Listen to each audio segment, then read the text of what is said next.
ជាជូនដំណឹងជាផ្លូវការទៅថៃនិងអង្គការសហប្រជាជាតិពីការចាប់ផ្ដើមយន្តការ UNCLOS ថ្ងៃនេះគឺយើងឃើញនាយករដ្ឋមន្ត្រីកម្ពុជាលោកហ៊ុនម៉ាណែតបានសរសេរឬក៏ផ្ញើលិខិតជាផ្លូវការទៅអង្គការសហប្រជាជាតិផងជូនដំណឹងទៅភាគីថៃផងថាកម្ពុជានឹងប្រើប្រាស់ឬក៏ឲ្យនិយាយទៅគឺកម្ពុជាទាមទារឬដាក់ស្នើឲ្យមានវិធានការគេហៅយន្តការផ្សះផ្សាដោយបង្ខំតាក់ទងនឹងរឿងដែនសមុទ្រត្រួតស៊ីគ្នារវាងកម្ពុជានិងថៃដែលមាន MOU ជាមួយគ្នា25ឆ្នាំអត់ប្រយោជន៍ព្រោះថៃថាអត់ប្រយោជន៍ក៏លុបចោលបាត់ទៅឥឡូវនេះកម្ពុជាអត់ជំរឿសថាมันអាចទៅចែកគ្នាបានទៅក៏ប្រើយន្តការ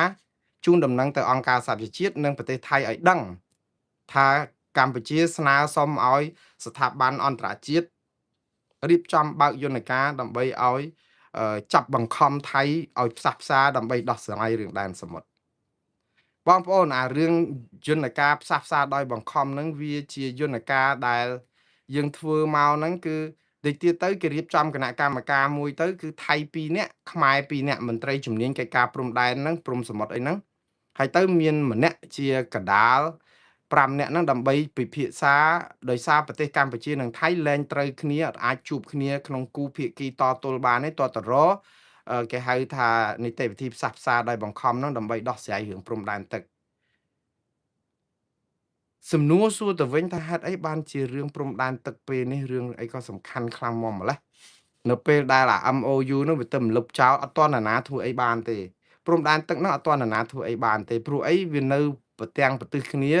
ហើយអា MOU 2001ហ្នឹងលុបចោលមែនតែលុបដោយគណៈរដ្ឋមន្ត្រីទេតាមពិតគឺសភាអត់ទាន់បានលុបទេណាកុំភ្លេចថា MOU 2001នេះធ្លាប់ត្រូវបានរដ្ឋាភិបាលមុនអភិសិទ្ធវិជ្ជាជីវ៉ាធ្លាប់លុបម្ដងហើយណាគឺគាត់លុបនៅពេលដែលគាត់ស្អប់លោក Thaksin Shinawatra នេះដែលឡើងមកត្រូវបានលោកហ៊ុនសែនតែងតាំងជាទីប្រឹក្សារបស់គណៈរដ្ឋមន្ត្រីខ្មែរនេះនៅពេលនោះឯងដែលលោកអភិសិទ្ធវិជ្ជាជីវ៉ាឡើងមកដោយសារតែ MOU 2001ហ្នឹងគឺចុះហត្ថលេខាក្នុងរជ្ជកាលរបស់លោកហ៊ុនសែននិងលោក Thaksin គឺគេលុបចោលតែម្ដងប៉ុន្តែវាអត់បានផលទេព្រោះដោយសារលុបចោលដោយឯកតោភាគីអត់មានសភាចង់និយាយចេះសភាដល់ពេលលោកអ្នកស្រីយីងឡាក់ស៊ីនវ៉ាត់ដែលជាប្អូនស្រីបង្កើតរបស់លោកThaksinឡើងមកកាន់អំណាចគឺយកអា MOU ហ្នឹងមកវិញមានប្រសិទ្ធភាពវិញចឹងទៅដូច្នេះ MOU 2001ហ្នឹងបើថាលុបទៅមែនសភាថៃអត់ទាន់លុបទេវានៅតែតោលនៅនឹងដែរទេក៏ប៉ុន្តែវាចំហហ្នឹងវាទៅរឿងហ្នឹងវាអត់ទាន់ទៅដល់ណានៃទេព្រោះអីអត់ទាន់អ្នកណារំលោភដែនសមុទ្រកម្ពុជាឬអីទេព្រោះវានៅប្រទីងបន្ទងគ្នាវាអត់ទាន់មានកប៉ាល់ទឹកនាវាទឹកអីមកបាញ់គ្នាអីលាក់នឹងលាក់អីអញ្ចឹងទេហើយដោះស្រាយកន្លែងណាមួយអត់ត្រូវគ្នារុករករ៉ែជីករ៉ែទៅយើងឆ្លោះគ្នាអត់ទាន់រឿងដែលបន្ទាន់មែនតើណាគឺរឿងព្រំដែនខ្មែរដីគោកហ្នឹងណាមួយថៃ62កន្លែងនេះដែលថៃយកអស់62កន្លែងហើយយើងថាអ្នកណានៅណានៅហ្នឹងហើយឥឡូវគេដាក់បលាលួសមករហូតអានេះបានទៅប្តឹងទៅតុលាការអន្តរជាតិយុត្តិធម៌អន្តរជាតិនិងព្រហ្មទណ្ឌអន្តរជាតិខ្ញុំនៅតែលើកទឹកចិត្តថារឿងដែលបន្ទាន់ខ្លាំងជាងគេគឺរឿងព្រំដែនគោកឯងមិនមែនព្រំដែនទឹកមិនមែនថៃទេព្រំដែនទឹកអត់គិតទេចឹងបើថៃគេចាប់ផ្ដើមចង់យកតំបន់ត្រួតស៊ីគ្នាអត់ប្តឹងគេទេប្តឹងត្រូវហើយក៏ប៉ុន្តែវាអត់ទាន់មានរឿងចំនួនរហូតដល់មាននាវាថៃមួយទឹកអីមកបាញ់មកសម្លាប់អីទាហានជើងទឹកយើងឬក៏មកគ្រប់គ្រងដែនកោះណាមួយនៅក្នុងដែនសមុទ្រដែលកំពុងប្រទីងបន្ទង់គ្នានេះព្រោះអីវាអត់ទាន់មានរឿងចង់និយាយចេះមានរឿងហើយនេះអត់ទាន់ដោះស្រាយទេទៅដោះស្រាយឲ្យអត់មានរឿងនៅឡើយនៅវិញខ្ញុំពងតែឆ្ងល់ហើយនិយាយពីញ៉ាត់ធ្លាក់មកដូចមេឃដូចភ្លៀងបាក់មេឃចឹងញ៉ាត់ហ្នឹងគឺធ្លាក់មកគ្រប់ទិសទីមានតាំងពីសំបីតាអ្នកនាំពាក្យរដ្ឋាភិបាលហ្នឹងក៏ចេញញ៉ាត់គាំទ្រលោកហ៊ុនម៉ាណែតដែរខ្ញុំអត់យល់មិនដឹងថានីតិវិធីគេយ៉ាងម៉េចខ្ញុំពងតែឆ្ងល់ឥឡូវឧទាហរណ៍ក្រុមគ្រួសារយើងម៉ែឪយើងនៅក្នុងផ្ទះយើងហ្នឹងតំណាងឲ្យយើងហើយទៅម៉ែប្រាប់ថាអឺសម្រាប់ចិត្តអីមួយអញ្ចឹងទៅស្រាប់តែកូនទាំងអស់ហ្នឹងមកចេញញ៉ាត់គាំទ្រម៉ែឪហើយចុះកាលម៉ែឪពេលមុននឹងសម្រាប់ហ្នឹងអត់សួរកូនចៅនៅក្នុងផ្ទះជាមួយគ្នានឹងសិនថាព្រមអត់ទេចឹងបានន័យថាមុននឹងចេញញ៉ាត់ជាផ្លូវការតំណាងឲ្យរដ្ឋាភិបាលបានន័យកូនចៅនឹងត្រូវគ្នាព្រមអស់ហើយទៅដល់ពេលម៉ែឪចេញញ៉ាត់មួយចេញសេចក្តីប្រកាសទៅបានកូនចៅនឹង ហើយអ្នកនាំពាក្យរដ្ឋាភិបាលអង្គភាពនិងមន្ត្រីរាជការនៅក្នុងអង្គភាពរដ្ឋាភិបាលហ្នឹងបានចេញញត្តិគាំទ្រលោកហ៊ុនម៉ាណែតហើយខ្លួនឯងនៅក្នុងរដ្ឋាភិបាលដែលអត់ជជែកគ្នាទេអញ្ចឹង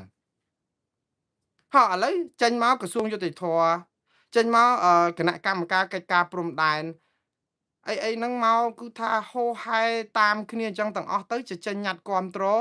ខ្ញុំអត់ជំទាស់ញត្តិទេខ្ញុំអត់និយាយទៅខ្ញុំអត់ជំទាស់ជំហររដ្ឋាភិបាលរឿងទឹកដីរឿងព្រំដែនអីទេទៀមទាពីថៃបានមកវិញការពារដែនអធិបតេយ្យល្អណាស់ខ្ញុំគាំទ្រ100%ហើយក៏ប៉ុន្តែនីតិវិធីនឹងវាហាក់បីដូចជាប្លែកមែនតើហើយដល់ពេលបើថាព្រឹទ្ធសភាអីចេញមកអាហ្នឹងយើងមិនទៅជាជំទាស់ទេព្រោះព្រឹទ្ធសភាគឺជាស្ថាប័នដាច់ដោយឡែកពីនីតិប្រតិបត្តិរបស់រដ្ឋាភិបាលដែលមានក្រសួងមន្ទីរអីចឹងណាហើយនឹងទីស្តីការគណៈរដ្ឋមន្ត្រីដែលជា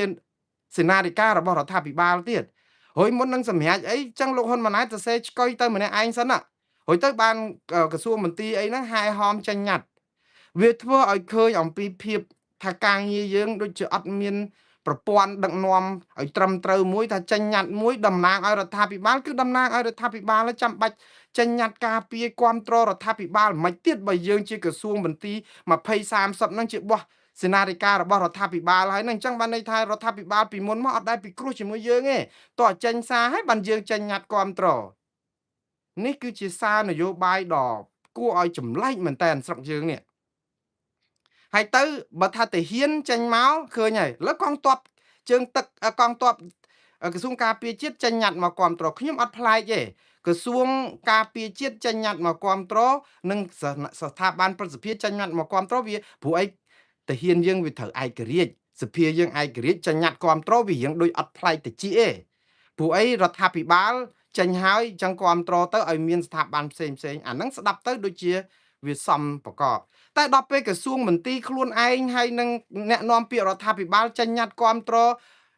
ខ្លួនឯងដែលជជែកគ្នាហើយវាអត់យល់តែយើងជជែកគ្នាយ៉ាងម៉េចទៅខ្ញុំអត់យល់មែនតើខ្ញុំហ្នឹងហើយយើងចង់ឲ្យមានព្យុះភ្លៀងចឹងទៅមើលទៅស្រគ្រប់ក្រសួងមន្ទីរបងប្អូនគេស្ដាប់មកអូយញ៉ាត់គាំទ្រចឹងតែស្ករអាចេកធ្លាក់ទឹកអីចឹងអាហ្នឹងស្ដាប់ទៅពីរោះវាមើលទៅឲ្យវាសំពងប៉ុន្តែវាអត់ធំទេវាជាសម្បុកមន់ណាវាមិនមែនជាសំណវាគ្រឿងអីធ្ងន់ទេព្រោះស្ដាប់មើលទៅគឺយើងចង់ធ្វើម៉េចឲ្យប្រជាពលរដ្ឋស្ដាប់ទៅគឺថាកក្រឹកកក្រែងគ្រប់ស្ថាប័នណែបើសិនជាមានអង្គការសង្គមស៊ីវិលមានប្រជាពលរដ្ឋអាជីវករឬក៏ប្រជាពលរដ្ឋនៅតាមព្រំដែនប្រជាពលរដ្ឋទូទៅចេញញត្តិគាំទ្រអាហ្នឹងមើលទៅដូចជាសមស្របវាមិនសូវជាឆ្កងពេកប៉ុន្តែបងប្អូនបើទោះបីជាប្រជាពលរដ្ឋចេញញត្តិគាំទ្រអីហ្នឹងគឺបន្តិចទៀតអត់ខ្វះហើយនឹងចេញមកទៀតក៏ខ្ញុំថាចម្លែករឿងក្រសួងមន្ទីរនៅក្នុងតែជានាយសេនាធិការជាសេនាធិការរបស់រដ្ឋាភិបាលហើយមកចេញញត្តិគាំទ្ររដ្ឋាភិបាលបានខ្ញុំប្លែកមែនតើព្រោះអីគាត់ត្រូវជជែកគ្នារួចហើយមុននឹងសម្រាប់អញ្ចឹងណាតែណាហើយបងប្អូនញត្តិហ្នឹងគឺវាទម្លាប់តែអញ្ចឹងទេគេចេញអីចេញទៅព្រោះអីឲ្យបានជាកម្លាំងទៅម្ដងទៀតបងប្អូនរឿង UNCLOS នេះណាមិនមែនជារឿងអីដែលកលាប់ផែនដីទេព្រោះធម្មតាតាមានរឿងអីដោះស្រាយបញ្ហាព្រំដែនទឹកតើកើតឡើងដោយថៃបំពេញឈ្លានពានដោយប្រការណាមួយគឺយើងមានសិទ្ធិដោយស្វ័យប្រវត្តិហើយនៅពេលដែលថៃដក MOU 2001បាត់គឺកម្ពុជាមានច្បាប់អន្តរជាតិអង្គការសហជីវជាតិនិងតុលាការយុត្តិធម៌អន្តរជាតិដើម្បីការពារដោយអត់មានចាំបាច់ទៅឆ្លេឆ្លាអីពេកទេក៏ប៉ុន្តែខ្ញុំថានេះគឺជាយុទ្ធនាការមួយដើម្បីពង្រៀងការចាប់អារម្មណ៍រឿងព្រំដែនគោកឯណោះដោះស្រាយអត់ចេញអញ្ចឹងដើម្បីធ្វើឲ្យប្រជាពលរដ្ឋស្អំចិត្តប្រជាពលរដ្ឋហ្នឹងថារដ្ឋយកចិត្តទុកដាក់ណាដែនសមុទ្រយើងគឺគ្រប់គ្រងមិនឲ្យថៃយកបានទេដោយសារតែ MOU នេះប៉ុន្តែដល់ពេលឲ្យវាផ្ទុយនឹងអ្វីដែលខ្លួនធ្វើទៀតអា MOU ហ្នឹងលោកហ៊ុនសែនទៅយកសាររបស់បណ្ឌិតបញ្ញវន្តសាស្ត្រាចារ្យจุฬាលង្កនលោកសុរឆាតបំរុងសុខមកផ្សាយថាបើលុប MOU 2001ហ្នឹងអ្នកដែលខាតថៃទេមិនមែនខ្មែរទេទៅផ្សាយរបស់គេម្ដងហើយម្ដងទៀតថាលុប MOU ខាតថៃមិនមែនខាតខ្មែរទេដល់ឥឡូវ MOU លុបទៅជាប្តឹងថៃទៅវិញហើយចុះបើគេខាតហេតុអីបានប្តឹងឲ្យខាតថៃឬមួយក៏យើងគិតថាហ្នឹងហើយប្តឹងឲ្យអ្នកឯងដឹងថាអញ្ចឹងឲ្យឃើញតែអត់ MOU ទៅបានចំណេញមកខ្មែរ ខ្ញុំជឿថារឿងនេះគឺជារឿងនយោបាយច្រើនជាងរឿងព្រំដែនណាព្រោះអីខ្ញុំនៅតែគិតថាចំណុចជាអតិភិបត្រូវដោះស្រាយរឿងព្រំដែនគោកនេះឲ្យបានដីពីថៃមកសិនព្រោះព្រំដែនទឹកហ្នឹងខ្ញុំជឿថាយើងត្រូវតែតតាំងដាច់ខាតជាមួយថៃមិនឲ្យថៃងើបខ្លួនរួចទេប៉ុន្តែដំណាក់កាលរឿងព្រំដែនទឹកនេះវាជារឿងមួយទៀតដែលតាមពិតភ្លើងឆេះនៅព្រំដែនគោកសិនណាអត់ទាន់បានបលុតភ្លើងផងអានេះទៅមិនឃើញរៀងគ្រាន់ណាអឺមានស្អីគេស្មៅឬក៏ចម្បើងអីរៀងងាប់យើងមកព្រួតគ្នាមកស្រោចទឹកនៅនេះហើយហ្នឹងយើងបាញ់ទឹកពលុតកន្លែងអត់ទាន់ឆេះអាកន្លែងឆេះនៅនោះអត់ទាន់ពលុតផងអញ្ចឹងឆេះអានោះអស់បាត់ហើយខ្ញុំគិតថាវាដូចជាវល់មែនតើអ្នកនយោបាយយើងពវៀងស្ថានភាពគ្រប់បែបយ៉ាងតែខ្ញុំម្ដងទៀតខ្ញុំអត់មានជំទាស់រឿងតតាំងថៃ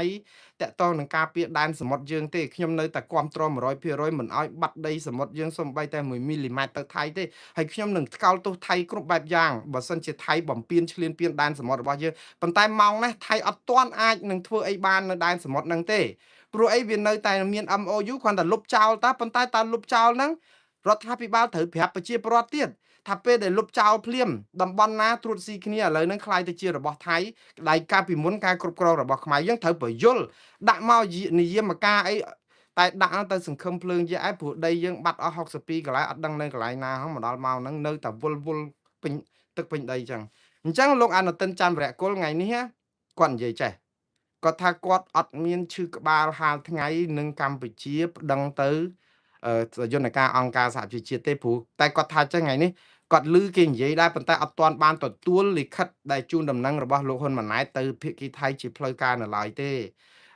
ហើយគាត់ថាគាត់ថាយ៉ាងនេះក៏ដោយតិចទៀតទៅដល់គាត់ហើយតែគាត់ថា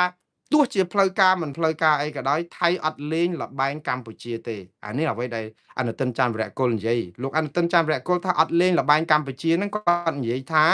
កម្ពុជាកំពុងតែយកបញ្ហាដែនសមុទ្រធ្វើជាបញ្ហាអន្តរជាតិដើម្បីទូងស្គរលើឆាកអន្តរជាតិឲ្យឃើញពីបញ្ហាមួយដែលអាចដោះស្រាយជានៅក្នុងមូលដ្ឋានសោះតែទៅជាទូងស្គរទៅអន្តរជាតិប៉ុន្តែនៅក្នុងពេលជាមួយគ្នានៅពេលដែលលោកអនុទិនច័ន្ទវរៈគុលថាយើងទូងស្គរដើម្បីឲ្យអង្រួនអន្តរជាតិមែនតែកម្ពុជាអត់ប្តឹងថៃទៅតុលាការអន្តរជាតិរឿងព្រំដែនគោកនេះវិញណាអារឿងអត់ទាន់កើតឡើងទៅយកយន្តការអន្តរជាតិយកមកប្រើតែអារឿងកំពុងកើតឡើងផ្ទុះឆេះគេគ្រប់គ្រងដែនដីយើងដល់50-60កន្លែងអត់ដាក់ប្តឹងខ្ញុំថាឥឡូវបើថាអត់ទាន់ប្តឹងទៅតុលាការយុតិធធអន្តរជាតិដោយសារតែនីតិវិធីស្មុគស្មាញយ៉ាងម៉េចចោះតុលាការព្រហ្មទណ្ឌអន្តរជាតិរឿងថៃឈ្លានពានយើងតាំងពីដើមទីហេតុអីក៏មិនប្តឹងគេហើយចរចាបដាចរចាចោះខ្ញុំគ្មានទៅតោមនិញរឿងចរចាអីទេប៉ុន្តែយើងចរចាជាមួយអ្នកដែលវាយយើងបាក់ថ្មិញហ្នឹងគឺដូចជាអត់សង្ឃឹមថាបានប្រផលអីសោះព្រោះអីអត់មានអាជ្ញាកណ្ដាលយើងត្រូវមានអ្នកកណ្ដាលព្រោះយើងវាយគ្នាហើយដេរាប់ធ្នេហើយយើងជាជនរងគ្រោះនេះទៅហ្នឹងគេវាយទៀតហើយឥឡូវយើងមើលនៅច្រកមុំ3ថ្ងៃហ្នឹងគឺប្រទៀងបតុងគ្នារុញច្រានគ្នាស្រែកកំហុកដាក់គ្នាទាហានថៃនិងទាហានខ្មែរក៏ភ្លើងច្រងច្រាងបងប្អូនសាកសម័យទៅមើលនេះមុំ3ក៏ភ្លើងច្រងច្រាងទាហានខ្មែរយើងគត់ទប់ទាហានថៃមិនអោយរាយបលាលួសបន្ថែមទាហានថៃគឺនៅតែដាក់រាយបលាលួសហើយប្រឈមគ្នាយ៉ាងខ្លាំងរហូតតតែខាងថៃឥឡូវនេះគេថាស្បើយតិចព្រោះម៉ោង9ព្រឹកមិញនេះមានរឿងឯម៉ោង11កន្លះបានស្បើយ1ម៉ោងកន្លះបានស្ថានភាពនឹងស្បើយទៅវិញបន្តិចប៉ុន្តែយើងអត់ឮពីខាងកម្ពុជាទេមានតែរូបថតវីដេអូដែលទាហានថតមកស្រែកកំហុកដាក់គ្នាហ្នឹងទាហានខ្មែរហ្នឹងអង្គអាចក្លាហានណាស់ទៅទប់មិនអោយថៃដាក់លបងមករហូតថាដីនឹងដីខ្មែរថៃមិនអាចចេះមកធ្វើអីស្រែកចិត្តទេឮសំឡេងនៅក្នុងវីដេអូក៏ប៉ុន្តែអ្នកនាំពាក្យយោធាថៃលោកវិនថៃស៊ូវរីថាស្ថានភាពនៅតំបន់មុំ3ដែលមានប្រទៀងបតុងគ្នាជាមួយនឹងទាហានខ្មែរនេះគឺបានស្បើយទៅវិញអាចដោះស្រាយបានក្រោយជជែកគ្នាហើយទាហានថៃទាហានខ្មែរព្រមដកថយមកវិញយើងអត់មានសេចក្តីថ្លែងការណ៍របស់ក្រសួងការពារជាតិទេអានេះពីការនាំពាក្យអ្នកនាំពាក្យក្រសួងការពារជាតិថៃគឺលោកវិនថៃស៊ូវរីនិយាយថាទាហានខ្មែរព្រមដកថយពីកន្លែងដែលប្រទាំងប្រទេសគ្នាព្រោះម៉ោង9កន្លះទាហានថៃចោតប្រកាន់ថាមានទាហានខ្មែរដំបូងទៅតែ5នាក់ទេក្រោយមកឡើងដល់20នាក់ជាងដែលធ្វើឲ្យស្រែកកំហុកដាក់គ្នាហើយទៅថៃគេប្រកាន់ចំហថាអាកន្លែងមុំ3ហ្នឹងអាកន្លែងគេរាយបលាលួសហ្នឹងគឺជាដែនអធិបតេយ្យរបស់គេ ហើយគេថាដែនអធិបតេយ្យគឺសំដៅទៅលើថាមានបទឈប់បាញ់ដែលកម្ពុជាចុះហត្ថលេខាអ្នកណានៅហ្នឹង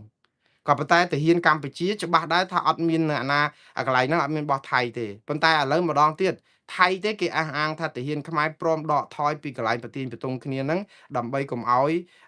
ប្រឈមមុខដាក់គ្នាឥឡូវស្ថានភាពរៀងស្បើយបន្តិចហើយតែខាងកម្ពុជាអត់ទាន់មានសេចក្តីថ្លែងការណ៍រាយការណ៍មកថាតើកម្ពុជាពិតជាដកថយឬក៏ថៃក៏ដកថយទាំងសងខាងទុកកន្លែងហ្នឹងអីអញ្ចឹងទៅខ្ញុំជឿថាខ្ញុំរកមើលដែរតែមិនទាន់ឃើញក្រសួងការពារជាតិថ្លែងទេព្រោះអីរវល់នឹងផ្ញើញត្តិគ្រប់គ្រងលោកហ៊ុនម៉ាណែតទៅរឿងព្រំដែនសមុទ្រអាព្រំដែនគោកនេះដូចខ្ញុំនិយាយកំពុងតែឆេះគឺយើងកំពុងតែគិតអារឿងសមុទ្រសិនបាទឥឡូវយើងតាក់ទងនឹងរឿងនេះដែរគឺថ្ងៃនេះយោធាថៃលោកវិនថៃសុវរីក៏តបទៅនឹងកម្ពុជាដែរតាក់ទងមួយករណីទៀតគឺកម្ពុជាក្រសួងការបរទេសបានផ្ញើលិខិតតវ៉ាទៅថៃពីរឿងដាក់ពុតបដិមានៅក្នុងដីដែលថៃវាយដណ្ដើមគ្រប់គ្រងបានហ្នឹងកម្ពុជាចាត់ទុកថាពុតបដិមាជាង36អង្គគឺជារឿងខុសច្បាប់នៅក្នុងដែនអធិបតេយ្យកម្ពុជាហើយលើកទង់ជ័យពីកន្លែងទៀតនៅខេត្តព្រះវិហារហ្នឹងសុទ្ធតែជារឿងខុសច្បាប់ទាំងអស់ថៃលោកវិនថៃសុវរីតបមកកម្ពុជាវិញថាច្រានចោលរាល់ការលើកឡើងនេះគេថាគេធ្វើនៅក្នុងដីគេធ្វើដើម្បីរឹតបន្តឹងស្មារតីនិងជួយដល់លើកទឹកចិត្តដល់ទាហានគេជួមុខលាក់ហើយនឹងសន្តិសុខនឹងការយល់ខុសគ្នាគេរាយបលាលួសគេដាក់អីហ្នឹងគឺដើម្បីឲ្យដឹងថាដីហ្នឹងដីគេកុំឲ្យយើងច្រឡំទៀតហើយគេធ្វើនេះគឺស្របតាមបទឈប់បាញ់ដែលមានសេចក្តីថ្លែងការណ៍រួមចុះថ្ងៃទី27ខែធ្នូឆ្នាំ2025ដែលយើងប្រាប់ថាអ្នកណានៅហ្នឹងដីហ្នឹងគឺដែនអធិបតេយ្យរបស់គេឃើញនៅបងប្អូនម៉ាត់ណាក៏គេយកអាបទឈប់បាញ់យើងយកមកជន់យើងវិញដែរហើយយើងម៉ាត់ណាក៏យើងថាបទឈប់បាញ់អ្នកណានៅហ្នឹងគឺថៃនៅហ្នឹងខុសច្បាប់តែនៅក្នុងបទឈប់បាញ់យើងអាចបានថាថៃខុសច្បាប់ទេយើងឲ្យគេនៅហ្នឹងចឹងមកបាទរឿងនេះគឺវែងឆ្ងាយណាស់បងប្អូនយើងនឹងតទៅទៀតប៉ុន្តែខ្ញុំលើកទឹកចិត្តឲ្យបងប្អូនមេត្តាជួយធ្វើយ៉ាងម៉េចជំរុញឲ្យរដ្ឋាភិបាលប្តឹងថៃទៅតុលាការយុត្តិធម៌អន្តរជាតិនិងព្រហ្មទណ្ឌអន្តរជាតិឲ្យខាងតែបានហើយធ្វើញត្តិគាំទ្រដែរសូមឲ្យញត្តិនេះសភានាយកដ្ឋានអីអង្គការស្ថាប័នពាក់ព័ន្ធទាំងអស់នៅកម្ពុជាសូមធ្វើញត្តិឲ្យស្រោចដូចទឹកធ្លាក់បាក់មេឃចឹងមើលគាំទ្ររដ្ឋាភិបាលឲ្យប្តឹងទៅអង្គការសហប្រជាជាតិនោះតុលាការយុត្តិធម៌អន្តរជាតិនិងព្រំប្រទានអន្តរជាតិដែរមើលរឿងព្រំដែនគោកណាអារឿងទឹកហ្នឹងល្អហើយធ្វើចុះប៉ុន្តែយើងគិតមករឿងគោកហ្នឹងគេយកអស់ហើយនេះអារឿងទឹកហ្នឹងគឺមិនទាន់ទេវានៅប្រទៀងបន្ទង់គ្នានៅឡើយយើងអីក៏ប្រញាប់ទៅមើលកន្លែងហ្នឹងម៉េះធ្វើឲ្យពីឥឡូវទៅក៏ល្អដែរប៉ុន្តែដូចខ្ញុំនិយាយចឹងថាអាភ្លើងកំពុងឆេះព្រៃនៅព្រំដែនគោកហើយហេតុអីបានជាយើងទៅមើលគ្រាខ្យល់បក់វូនៅព្រំដែនសមុទ្រហ្នឹងគឺគ្រាឃើញស្មៅងាប់ហ្នឹងយើងនាំគ្នាបាញ់ទឹកបលុតទុកហើយវាល្អហើយបាញ់ចោះប៉ុន្តែទឹកយើងវាអត់មានទឹកយើងវាខ្សត់អញ្ចឹងយកកម្លាំងទឹកយកកម្លាំងអាគីភ័យពន្លត់អីហ្នឹងមកជួយគ្នាពន្លត់អាភ្លើងកំពុងឆេះសន្ធោសន្ធៅនៅព្រំដែនគោកសិនអីព្រោះអារឿងនេះគឺជារឿងសំខាន់ជាអាយុជីវិតដែរឥឡូវនេះគឺតាក់ទងនឹងអ្នកសង្កេតការអាស៊ានខាងភាគីកម្ពុជាចុះទៅថតរូបថតបន្ថែមទៀតនៅតំបន់ច្រកអានសេះដែលដឹកនាំដោយគណៈប្រតិភូមានតំណាងឲ្យប្រទេសហ្វីលីពីនទៅទៀតហើយទៅថតរូបទៀតហើយបងប្អូនបានថានាំគាត់ទៅដល់តំបន់មុំ3នឹងម្ដងក៏ល្អដែរព្រោះអីនាំទៅតាតំបន់ដែលគេដាក់កុងតឺន័រហើយទៅថតបានទៅរូបស្រីគេក្លាហានគេបានរូបបងអាស្រីដូចនោះល្អបានតែត្រឹមរូបថតអត់មានរបាយការណ៍ស្អីទេខាង AOT របស់អាស៊ានហ្នឹងឥឡូវសរសេររបាយការណ៍សរុបលទ្ធផលមកចុះទៅប្រមាណសារហ្នឹងចេញអីហើយចេញជាអនុសាសន៍អីគេខ្លះហើយលើកទឹកចិត្តឲ្យមិនរកឃើញអីគេខ្លះអត់មានរបាយការណ៍អីសោះមានតែក្រសួងការពារជាតិថាឥឡូវបានចុះទៅហើយរក្សាយើងប្រកាន់ខ្ជាប់ទូនីតិថាយើងគោរពតាមបទឈប់បាញ់យើងអីអញ្ចឹងល្អហើយប៉ុន្តែចុះខាងគេនេះណាវាអត់មានរបាយការណ៍ហ្នឹងសោះបាទឥឡូវតាក់ទងនឹងរឿងមួយទៀតគឺខ្ញុំនៅសល់ពេលប្រហែលជា4នាទី5នាទីទៀតតែប៉ុណ្ណោះនិយាយពីលោកត្រាំថ្ងៃនេះក៏យើងមានដំណឹងរៀងល្អដែរសម្រាប់កម្ពុជាណាកុំឲ្យស្ងាត់ពេកឯកអគ្គរដ្ឋទូតថ្មីប្រចាំនៅកម្ពុជាដែលជាឯកអគ្គរដ្ឋទូតរបស់សហរដ្ឋអាមេរិកប្រចាំនៅកម្ពុជាដែលតំណែងនេះនៅទំនេរជាង2ឆ្នាំហើយតាំងពីខែ ដូចជាខែឧសភា18ឧសភាឆ្នាំ2024មកឥឡូវចូលដល់ខែមិថុនាឆ្នាំ2026ជាង2ឆ្នាំហើយ2ឆ្នាំមួយខែបងប្អូនអត់ទាន់មានឯកអគ្គរដ្ឋទូតថ្មីទេលោកត្រាំចូលកាន់តំណែងក៏ជាង2ឆ្នាំដែរអត់ជិត2ឆ្នាំហើយមករា2024ជាង2ឆ្នាំហើយអត់ទាន់បានមានឯកអគ្គរដ្ឋទូតថ្មីទេថៃនិងវៀតណាមគេបានមានគ្រប់គ្នាអស់ហើយថ្មីនេះថៃគេបានកាលពីខែកុម្ភៈវៀតណាមទៅបានប្រហែលកន្លះខែមុននេះខែឧសភាបាទឥឡូវកម្ពុជាប៉ំហើយបងប្អូនចិត្តបានគេហើយពួកអីបានជាខ្ញុំនិយាយចឹងថ្ងៃនេះលោកត្រាំគាត់បានស្នើឈ្មោះឯកអគ្គរដ្ឋទូតថ្មីប្រចាំនៅកម្ពុជាឯកអគ្គរដ្ឋទូតថ្មីនេះគឺជាបងប្អូនពាក្យថាស្នើបានន័យថាម៉េចពាក្យថាស្នើគឺបានន័យថាគាត់ដាក់ឈ្មោះទៅហើយទុកឲ្យព្រឹទ្ធសភាជាអ្នកអនុម័តទៅតែយ៉ាងណាកាលលើកមុនអត់មានឈ្មោះទៅទៀត2ឆ្នាំហ្នឹងអត់ទាន់មានឈ្មោះឯកអគ្គរដ្ឋទូតថ្មីប្រចាំនៅប្រទេសកម្ពុជានៅឡើយទេប៉ុន្តែថ្ងៃនេះគឺសេតវិមានបានបញ្ចេញឈ្មោះលោក Christopher Anderson លោក Christopher Anderson ហ្នឹងជាអ្នកណាតាមពិតគាត់ធ្លាប់ធ្វើការនៅច័រចាគាត់ធ្លាប់ធ្វើការនៅអ៊ុយក្រែនគាត់ធ្លាប់ធ្វើការច្រើនដែរលោក Christopher Anderson នេះគឺមែនតែនទៅជាកូនកាត់ពីសាសប៉ុន្តែរស់នៅ3-4ប្រទេសម្ដាយរបស់គាត់គឺជនជាតិស៊ុយអែតឪពុករបស់គាត់គឺជនជាតិអាមេរិកដែលបានទៅរៀនយកអាហារូបករណ៍ Fulbright នៅស៊ុយអែតក៏ទៅជួបម្ដាយគាត់នឹងស្រឡាញ់គ្នាប៉ុន្តែដល់ពេលទៅកើតនៅអ៊ីរ៉ង់ឯណោះអញ្ចឹងលោក Anderson ឬក៏ Christopher Anderson នេះគឺមានដើមកំណើតនៅអ៊ីរ៉ង់តែមកនៅស៊ុយអែតមកនៅដាណឺម៉ាកនៅអីច្រើនអញ្ចឹងជីវិតគាត់ហ្នឹងគឺនៅច្រើនប្រទេសអត់តែកម្ពុជាទេតែឥឡូវនេះលោកត្រាំក៏បានសម្រេចឲ្យស្នើឈ្មោះទៅព្រឹទ្ធសភាដើម្បីបោះឆ្នោតទៅបើសិនបោះឆ្នោតជាប់គឺគាត់នឹងបានទៅបម្រើជាឯកអគ្គរដ្ឋទូតថ្មីរបស់សហរដ្ឋអាមេរិកប្រចាំនៅកម្ពុជាបងប្អូនរឿងនេះមិនដឹងយូរប៉ុណ្ណាទេព្រោះសមាជិកព្រឹទ្ធសភារៀងនៅអូសជើងយូរហើយនៅសល់ច្រើនប៉ុន្តែអ្វីទាំងអស់ហ្នឹងការយឺតយ៉ាវមិនមែនតែព្រឹទ្ធសភាដូចខ្ញុំធ្លាប់បញ្យល់ចឹងគឺលក្ខណៈបច្ចេកទេសនឹងមួយវាមិនមែនហើយមួយទៀតគឺរឿងនយោបាយហើយនឹងរឿងសិទ្ធិមនុស្សនិងរឿងចំហតំណាក់តំណងរវាងអាមេរិកនិងកម្ពុជាដែរប៉ុន្តែអ្វីដែលគួរឲ្យល្អគួរឲ្យសប្បាយចិត្តដែរសប្បាយចិត្តសម្រាប់អ្នកប្រជាធិបតេយ្យតែមិនសប្បាយចិត្តសម្រាប់ថ្នាក់ដឹកនាំកម្ពុជាហ្មងទេព្រោះលោក Christopher Anderson នេះធ្លាប់កាន់ការងារនៅក្នុងគណៈកម្មការស្ដីអំពីសិទ្ធិមនុស្សនិងសិទ្ធិការងារនិងប្រជាធិបតេយ្យដែរអញ្ចឹងគាត់ដឹងពីកិច្ចការប្រជាធិបតេយ្យសិទ្ធិមនុស្សអញ្ចឹងបើសិនជាគាត់ទៅកម្ពុជាអាចនឹងមានឥទ្ធិពលនៅក្នុងការជួយលើកទឹកចិត្តឲ្យរដ្ឋាភិបាលកម្ពុជាស្ដារសិទ្ធិមនុស្សនិងប្រជាធិបតេយ្យឡើងវិញអញ្ចឹងយើងសង្ឃឹមអញ្ចឹងដែរហើយសង្ឃឹមថានៅពេលដែលគាត់ចូលទៅប្រទេសកម្ពុជាក៏នឹងអាចជជែកជាមួយរដ្ឋាភិបាលកម្ពុជាទៅថាកុំងើបមួយវាយមួយបើយើងចង់ឲ្យមានងើបមួយវាយមួយនោះស្ដារសិទ្ធិមនុស្សប្រជាធិបតេយ្យរៀបចំការបោះឆ្នោតដោយសេរីត្រឹមត្រូវនិងយុត្តិធម៌អញ្ចឹងទៅប្រជាពលរដ្ឋមិននឿយនឹងរដ្ឋាភិបាលចាប់ដាក់គុកទេបាទឥឡូវព័ត៌មានចុងក្រោយពីអាមេរិកឯនេះទៅវិញគឺលោកត្រាំកំពុងតែពិភាក្សារឿងចង់ពង្រាយអាវុធបរមាណូនៅអឺរ៉ុបកំពុងឲ្យអ៊ីរ៉ង់